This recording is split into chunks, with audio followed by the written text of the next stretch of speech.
విజయవాడ పశ్చిమ నియోజకవర్గంలో ఎన్నికల కోడ్డుకు ముందే ఫత్వా అంశం దుమారం రేపుతోంది. తెదేపా అభ్యర్థిగా పోటీకి దిగుతున్న జలీల్ ఖాన్ కుమార్తె షబానాకు వ్యతిరేకంగా మాజీ మేయర్ మల్లికా బేగం నిరసనకు దిగారు.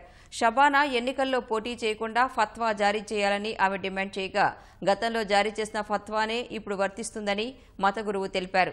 గతంలో మేయర్గా పోటీ చేసిన మల్లికా బేగం ఇప్పుడు తన కుమార్తెకు వ్యతిరేకంగా నిరసనకు దిగడం సబబు కాదని ఎమ్మెల్యే జలీల్ ఖాన్ అన్నారు. ఫత్వా ఉన్నా పోటీ చేసి తీరుతామని స్పష్టం చేశారు.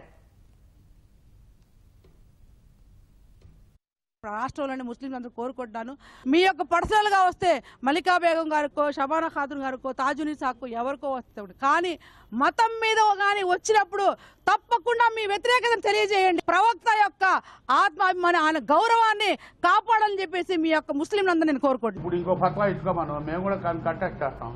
ఫత్వా ఇచ్చినప్పుడు గురువు గారిని ఫత్వాని గౌరవించి ఆగిపోవాలి. అప్పుడు నా కూతురు గురించి ప్రశ్నించాలి. నువ్వు ఆగకుండా రోడ్ల మీద తిరిగి నిన్న వెళ్ళి జామే మాస్ కాడ ఒక మహిళ నువ్వు నలుగురు మహిళలు తీసుకెళ్లి ఇంకా ఫత్వా ఏంటి మహిళ ఏంటి అరే ఆ రోజు ఆమె ధర్మం పాటించింది, మేము మమ్మల్ని కూడా పాటించమని చెప్తే బాగుంటుంది. నువ్వు సరామామూలుగా ఎన్ని ఫత్వాలు ఇచ్చుకోండి, నేను చేసే పని నేను చేస్తానని ఎలక్షన్లో కంటెస్ట్ చేసి మళ్ళీ వాళ్ళు వచ్చి ఫత్వా అంటే ఎవరు ఒప్పుకుంటారండి?